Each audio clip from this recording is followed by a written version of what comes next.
Saudações pessoal, aqui é Roberto Pinheiro do Pinheiro BG e você está em mais uma Primeira Mordida. No vídeo de hoje temos o caso curioso de um jogo que é muito parecido com Regicida, que eu nunca tinha jogado antes, mas que eu tive a oportunidade de jogar e foi uma experiência bem engraçada, né? Pelo menos eu achei. Né? É o The King is Dead. Né?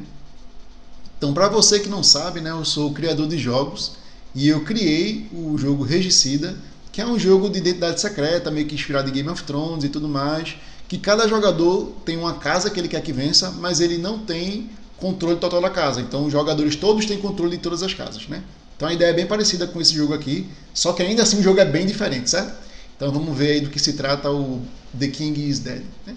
E também é uma boa oportunidade para você saber se você compra na Amazon, né? Porque hoje em dia a Amazon está fazendo umas promoções, a Amazon americana, né? A gente compra aqui com a taxação já pronta lá. E já saiu esse jogo aqui que o pessoal vende às vezes na Ludopédia por 400 conto, por 120 conto na Amazon. Né? Então, se você gostar da ideia, talvez seja o caso de você ver aí e adquirir o jogo, né? Quando ele entrar nessas promoções bombásticas. Né? Geralmente ele consegue ficar em R$200 lá, às vezes 180, né? Mas aí já teve uma vez que ficou 120. Né? Não peguei, né? Mas um amigo meu pegou, tive a oportunidade de jogar e estou aqui para falar do jogo. Né? Ele é criado pelo Peter Sylvester, né? Sei lá se é assim que fala, e ele é o mesmo autor do Brian Boru. O Brian Boru que eu já cobri aqui, né? Então ele cria jogos aparentemente de conflito, né? Que o Brian Boru também é um jogo de conflito, controle de área e tudo mais. E basicamente o The King's Dead é um controle de área bem apertadinho e com ações bem limitadas. Ele é um jogo, eu acho que é meio que minimalista assim. Achei a ideia bem interessante, porque basicamente você vai ter 8 cartas, né, de ação. E você só vai usar cada carta dessa uma vez na partida. E na sua vez, você é obrigado ou a jogar uma carta ou a passar. Então, é um jogo que é muito assim, eu não vou jogar agora porque eu estou segurando essa carta para o futuro. Então é um jogo muito de medir como está a mesa para saber o momento certo de jogar a carta. Então eu achei que é um jogo que realmente as decisões importam, né? E importam muito porque você toma pouquíssimas ações, né? Então o momento de passar é muito crucial. Você pode passar e voltar para você de novo, né? E você jogar a carta, se nem todo mundo passar, né? Pode acontecer. Então você pode reagir ao que os outros fizeram. E basicamente, vou mostrar aqui uma foto, né? E tentar explicar o jogo um pouquinho, lembrando que aqui não é um vídeo de regra, né? Então talvez você não entenda muito bem o jogo. E aí tá aqui o tabuleiro. Aí quando você joga o jogo, ele vai ter 8 regiões, né? O tabuleiro é o mesmo, então vão ser sempre essas mesmas 8 regiões. Você vai ter 8 cartas de cada uma dessas regiões na lateral do tabuleiro, que aí você pode ver que somente uma está aberta com a ficha branca em cima, né? Enquanto que as outras estão fechadas. Isso significa que já rolou a pontuação, né? De todas essas outras 7 regiões, né? Só falta essa outra região. Por isso que no tabuleiro tem um bocado de pecinha redonda. Essas pecinhas redondas indicam que aquela facção, né? Aquele país, não sei, está tomando controle daquela região.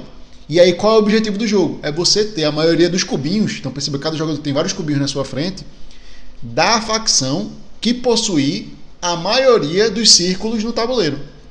Caso você não consiga isso, aí num caso de empate lá, aí entram os franceses, e aí é uma confusão lá de pontuação que eu não vou lembrar direito porque não aconteceu na nossa partida, certo? Mas aí qual é a ideia? Você juntar esses cubinhos da facção que você acha que vai ter a maioria no tabuleiro. Lógico que aí estão todos os jogadores tentando fazer isso aí, e ele é um jogo de informação perfeita, então você sabe meio que tudo que está acontecendo. Aí o que são as cartas de ação? Que você só tem apenas 8. Não vou descrever todas, vou dar só uma noção, mas basicamente é o que? Quando você joga ela, você vai fazer ou colocar a tropa daquela cor no tabuleiro, ou trocar 2 tropas de locais adjacentes um com o outro, ou retirar tropa, né, de algum local, e por aí vai. Então são coisas que vão manipular o estado do tabuleiro com relação às tropas, que é justamente o que você quer fazer, porque quando chegar o momento de pontuar uma região, nessa região quem tiver a maioria vai colocar o pino lá. Se não houver maioria, aí é os franceses, né, que, digamos assim, que botam. E aí a condição deles ganharem, os franceses ganharem, digamos assim, é se houver 4 pinos desses no tabuleiro, né? Ou alguma coisa assim, ou 4 ou 3. Pois bem, voltando aqui para vocês não ficarem sem ver minha cara. O jogo é basicamente isso, né? Talvez você não tenha entendido muito bem, mas no seu turno você passa, você joga uma carta, essa carta vai mexer no tabuleiro, e aí depois que todo mundo passar na mesa, aí vai pontuar a carta do momento. Então no primeiro momento vai ser a carta do número 1, depois do número 2, número 3, até a carta número 8, quando acontecer a pontuação, né? a verificação de controle de área da carta número 8, encerra a partida e vê quem ganhou o jogo, né? Como ele é um jogo de informação perfeita, você já sabe quem ganhou, assim que termina, vai fazer a pontuação, você já sabe quem ganhou, né? Não tem muito mistério. Às vezes dá empate, né? E aí no empate tem um monte de regrinha adicional que deixa um pouco confuso as coisas, mas eu achei o jogo extremamente enxuto e bem inteligente, assim, as dinâmicas dele e tudo mais. Entretanto, né? A partir do momento que você faz um jogo com informação perfeita de conflito, vira aquele take that que é muito você sabe o que vai acontecer, sabe? Então, se eu investir um bocado no amarelo, obviamente vão tancar o amarelo e vão fazer ele ficar muito fraco, né? Lógico que pode acontecer de rolar umas alianças, né? Não, vamos se juntar aqui no amarelo, eu e tu, e aí depois a gente um lasca o outro, né? Mas aí, de modo geral, se você tiver muito bem investido em um, é difícil as pessoas lhe alcançarem, ou não vale a pena elas tentarem lhe alcançar, e aí é mais fácil elas tentarem mexer no tabuleiro para o amarelo deixar de ganhar coisas, né? Então, eu acho que a informação perfeita nesse jogo não é legal, né? Deixou o jogo muito interessante do ponto de vista de pensar e tal, não sei o que, estratégico, mas perdeu todo o fator que poderia ter de blefe no jogo. Não existe blefe no jogo. Então, talvez, se você conseguisse esses tokens, né, essas influências em cada das cores de modo secreto, o jogo ficasse mais leve, mais divertido, né, e possibilitando um blefe, né? Coisa que aqui não existe, né? Não tem como eu blefar. O que eu posso fazer, e eu tentei fazer na partida, né, é tentar criar armadilhas, né? Então, eu vou fazer de um negócio aqui, o que vai fazer com que meu oponente faça isso, aí ele gasta essa carta, né? E aí eu consigo ter uma vantagem sobre ele quando chegar num outro momento, sabe? Então é um negócio muito você tem que girar muita engrenagem na sua cabeça, o que propicia um AP gigante no jogo. Então o jogo, apesar de ser 8 pontuações, né? São 8 pontuações que vão ocorrer e só joga 8 cartas, isso não vai deixar o jogo curto, digamos assim, por conta do AP, né? Se o AP não existisse, esse jogo terminava em meia hora, fácil assim. Mas como ele existe, ele aumenta um pouco mais do que isso aí. Mas não pesa tanto assim, né? Mas a impressão que ficou é que vai chegar na sua vez e você vai ficar agonizando, né? Jogo a carta, não jogo carta, que carta eu jogo, a fulaninha já jogou a carta. E aí, como é a informação perfeita, você sabe todas as cartas que o pessoal jogou.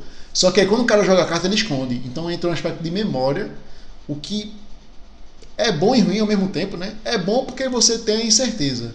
Mas é ruim porque se alguém tiver memória muito boa, esse alguém vai saber e vai estar com vantagem na frente de todo mundo da mesa, né? Então eu não sei até que ponto isso é bom ou ruim, só se eu jogasse mais vezes, né, para pegar o feeling realmente do jogo, né? No final das contas eu achei a experiência bem engraçada, porque o jogo ele tem muitas similaridades com o Regicida, né? E é até legal, porque eu vi que a gente esbarrou nos mesmos problemas, né?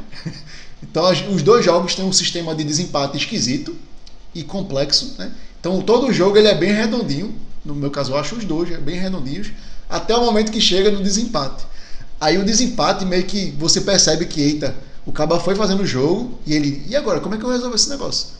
Não sei resolver. Aí começou a inserir uns negócios bem esquisitos. Mesma coisa com o Regicida. Tá quase virando diário de design isso aqui, né? Mas bom. Achei isso bem legal porque eu acho bom, né? Você ver a engrenagem dos jogos assim, especialmente quando tem alguma coisa em comum, com alguma coisa que você criou e tudo mais, né? Então achei bem legal isso aí. Não tem nada a ver com a minha perspectiva do jogo, se eu achei bom, se eu achei ruim, mas eu achei legal, né? E até pelo fato dele ter enfrentado os mesmos problemas que eu, né? Claramente a parte de desempate foi um problema que a gente enfrentou e tentou resolver, mas não ficou tão legal, certo? Nos dois jogos eu acho que é um problema isso aí, o desempate, né? De modo geral, o que é que eu achei do jogo, né? Só para fechar aqui. Eu gostei da ideia, achei a ideia interessante e inteligente, né? Comparado com o Braiboru, por exemplo, eu prefiro esse aqui mais, né? Então se você... Mas aí Braiboru é um jogo de vaza, geralmente eu não gosto de vaza, então tem todo esse fator aí. Enquanto que esse aqui é um jogo de gerenciamento de mão muito forte, assim. Então eu gosto disso aí, eu gosto de você tentar criar planos e obter os frutos dele no futuro, que foi o que eu consegui fazer no jogo, então foi interessante e tal. Entretanto, apesar dos pesares, né, não é um selo de aprovação, é um jogo legal, só que eu não jogaria novamente. Aí é que entra o problema do jogo. Eu acho que ele tem uma baixa rejogabilidade, né, por conta dele ser muito truncado. Então, não é que as mesmas coisas vão acontecer sempre.